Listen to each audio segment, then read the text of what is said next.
Morning বন্ধুরা, শুভ সকাল। একটা নতুন ব্লগ নিয়ে নতুনভাবে হাজির হয়ে গেলাম। আজকে হচ্ছে মঙ্গলবার, আর আজকে সকালে একটা গুড নিউজ, যেটা হচ্ছে গ্যাস এসে গেছে।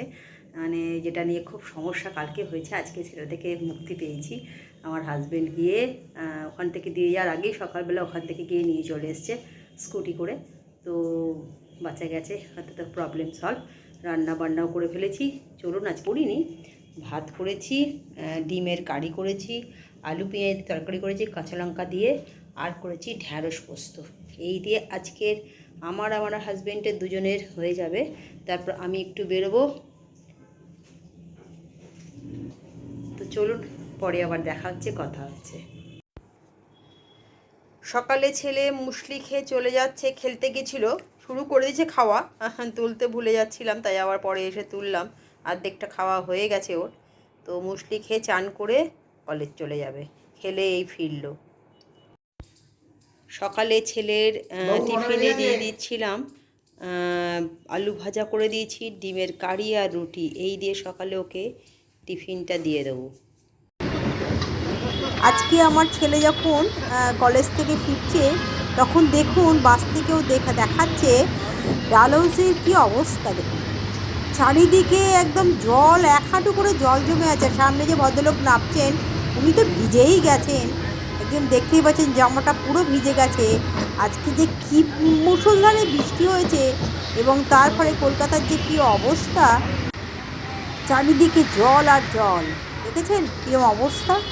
এখানে বাসটা একটু দাঁড়িয়েছে, তখনও আপনাদের দেখানোর চেষ্টা করছি যে দেখুন জল কেমন, জল চারিদিকে জল আর জল। এত বৃষ্টি, বেশ 2-3 ঘন্টা ধরে বৃষ্টি হয়েছে আজকে কলকাতায়।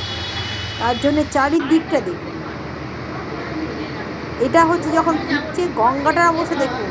ফেয়ারলি থেকে ফেরার সময় লঞ্চের অবস্থা দেখুন। লঞ্চে করে যখন আসছে তখন গঙ্গাটার কি অবস্থা, একদম টইটুম্বুর জলে ভরে গেছে। এত বৃষ্টির জল, তারপরে সমস্ত যেদিকে পড়ছি বন্যার সমস্ত পানা ভেসে আসছে। এটা হচ্ছে স্মৃতির মোড়ে আমার হাজবেন্ড যখন যাচ্ছিল তখন বৃষ্টি কমে গেছে। এখানে একটু একটা জল জমেনি, কিন্তু ওয়েদার ভালো, বৃষ্টি হয়ে রোদ উঠে গেছে, চারিদিকে পরিষ্কার পরিচ্ছন্ন। এখানে জল কিন্তু একটা জমেনি, কিন্তু ওই দিকটা প্রচুর জল জমেছে।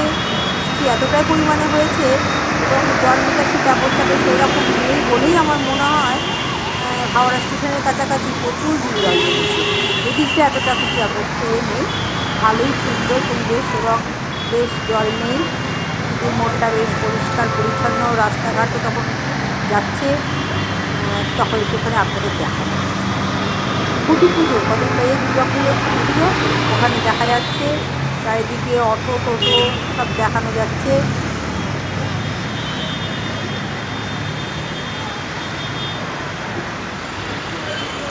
আজকে আমার হাজবেন্ড শিয়ালে দিয়ে ফিরেছে, তাই আপনাদের দেখালাম। আজকে 2 কাপ চা নিয়ে এসেছি, কারণ ছেলে আজকে এসে ম্যাগি খেয়েছে, তাই ও চা খাবে না। ওর বাবার জন্য একটু পাউরুটি সেঁকে দিলাম, আর দুধ চা করে এনে দিলাম। এইমাত্র অফিস থেকে ফিরলো। আর দেখতেই পাচ্ছেন এখানে পড়াশোনায় ও ব্যস্ত আছে, সব কলেজের কাজ করছে, তাই ম্যাগি খেয়ে কলেজের কাজ করছে। আমি এই পড়িয়ে উঠলাম, উঠে একটু চা খাই। একবার চা অল্প করেছিলাম, কিন্তু তখন সেভাবে হয়নি, দেখাতে পারিনি তাড়াতাড়ি। চলে এসছে আর একজন, বসো।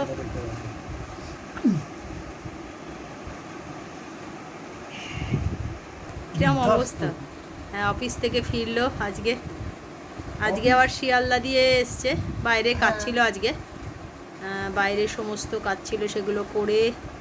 যা অবস্থা বৃষ্টি আর মিছিলে পুরো জর্জরিত কলকাতা। আজকে প্রচুর বৃষ্টি পেয়েছে, বাবুও বলল আজকে প্রচুর বৃষ্টি পেয়েছে। বৃষ্টি যা হয়েছে না, মানে এরকম কলকাতায় বৃষ্টি কোনোদিন বাবু দেখিয়েছে জলগুলো, আমি পরে আপনাদের দেখিয়েছি যে কি পরিমাণে, হ্যাঁ কি পরিমাণে আজকে জল হয়েছে। না খাও, এই যে পড়াশোনা করছে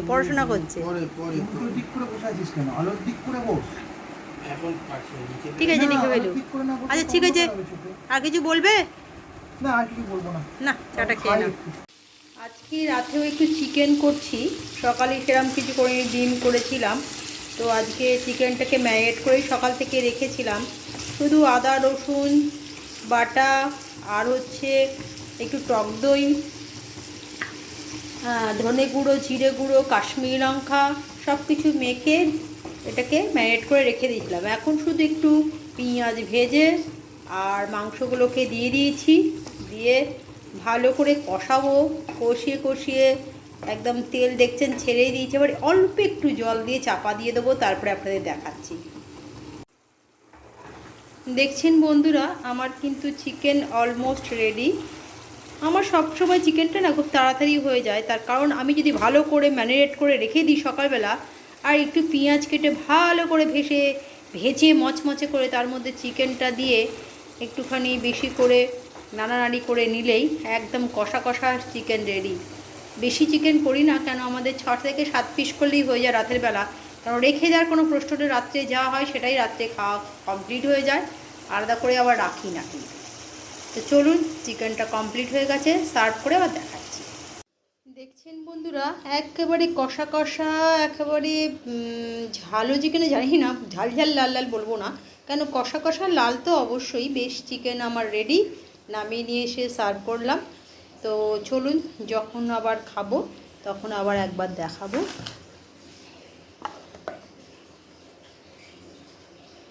চলে এলাম বন্ধুরা ডিনার নিয়ে। একটু আগে তো আপনাদের দেখালাম যে আজকে রাত্রিবেলা সকালবেলা রান্নাগুলো দেখাতে পারি না, কারণ এত তাড়াতাড়ি থাকে না, ওর বাবা বেরোবে, তাই জন্য তাড়াতাড়িতে টপ করে করে ফেলে একা রান্না করে দেখানোটা খুব মুশকিল হয়। যেদিনকে ছেলে থাকে সেদিনকে একটু সুবিধা হয়। তো আজকে রাত্রেবেলা করেছি চিকেন করলাম, সকালবেলা সেরকম ডিম করেছিলাম, ওই ঢ্যাঁড়স আর আলু পেঁয়াজ তরকারি করেছিলাম, সেরকম কিছু করিনি। রাতের বেলা একটুখানি কিছু আলাদা করতে হয়, এটা করলাম। একটু ভাত ছিল না, ভাত করলাম যেটা আমার জন্য, রুটিও করতে হলো। আর এই যে একদম লাল লাল চিকেন করলাম, আপনাদের দেখালাম। আর ওবেলার একটু ঢ্যাঁড়স ঝাল রেখেছিলাম, যেটা আমি একটু রুটি দিয়ে খাবো, আমার খুব ভালো লাগে। আর পেঁয়াজ আর এই মিষ্টি আছে, কিন্তু যদি কেউ খায় তাহলে ফ্রিজ থেকে বার করবো, যদি না খায় তাহলে বার করবো না। চলুন, ও বাবা এসে দাঁড়িয়েও পড়েছে। ব্লগটাকে আর বাড়াচ্ছি না, যদি ভালো লাগে লাইক কমেন্ট শেয়ার করবেন। তবে আপনারা আমার ব্লগটা দেখছেন, আমি অল্পতেই খুশি। অল্প করে সাবস্ক্রাইব হচ্ছে, একটু একটু করেই হোক, আপনারা আমার পরিবারে একজন করে হচ্ছেন। তবে একজনের কথা না বললেই নয়, প্রত্যেক দিনই সে কমেন্টস করে। শান্তি কি যেন লাইফস্টাইল, হ্যাঁ শান্তি লাইফস্টাইলে যে বোন আছেন, সে প্রত্যেকদিন আমার ভিডিওটা দেখেন এবং লাইক করেন এবং প্রতিদিন কমেন্টস করেন। খুব ভাল লাগে, ছোট বোন হয়ে যে দিদির পাশে আছো সেটা জেনে আমি প্রচণ্ড খুশি। এইভাবে আমার পাশে থেকো। তুমি জানতে চেয়েছিলে, আমি লিখে দিয়েছি যদিও আমার বাড়িটা কোথায়। আমার বাড়ি কিন্তু চুঁচুড়ায়, আমি সেটা ওখানে লিখে দিয়েছি, তাও একবার বলে দিলাম আমার বাড়ি চুঁচুড়ায়। তো আর ব্লগটাকে বাড়াচ্ছি না, যদি ভালো লাগে লাইক কমেন্ট শেয়ার অবশ্যই করতে হবে। আর কালকে একটা নতুন ব্লগ নিয়ে নতুনভাবে হাজির হয়ে যাব। আজকের মতন গুড নাইটটা এটা। আর যারা যারা আমার ফেসবুকটা দেখছেন তারা অবশ্যই ফলো করবেন। আর কি বলবো, আর কিছু বলার নেই। নতুন কিছু ভিডিও ভালো দিতে পারছি না, রোজই বাড়ির ফ্যামিলি বা টুকটাক দিচ্ছি, কিছু করার নেই, পরিস্থিতি যা তার উপর নির্ভর করে সব কিছু করতে হচ্ছে। ভালো দিন এলে অবশ্যই ভালো কিছু অবশ্যই দেখাবো।